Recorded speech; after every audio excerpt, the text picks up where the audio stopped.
प्रश्न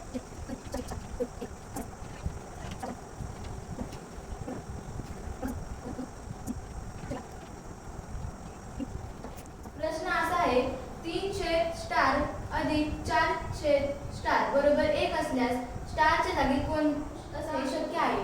पर्याय क्रमांक 1 3, पर्याय क्रमांक 2 4, पर्याय क्रमांक 3 7, पर्याय क्रमांक 4 1. आपण आता हे उदाहरण सोडवूया. स्पष्टीकरण.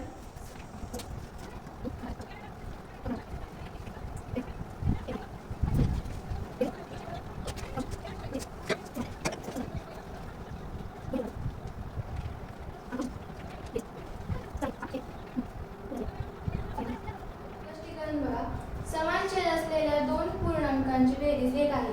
म्हणजेच बेरजेतील अंश व छेद समान असले पाहिजे. दोन्ही अपूर्णांकातील अंशांची बेरीज 7 येते. म्हणून उत्तराचा पर्याय क्रमांक हा 3 बरोबर आहे.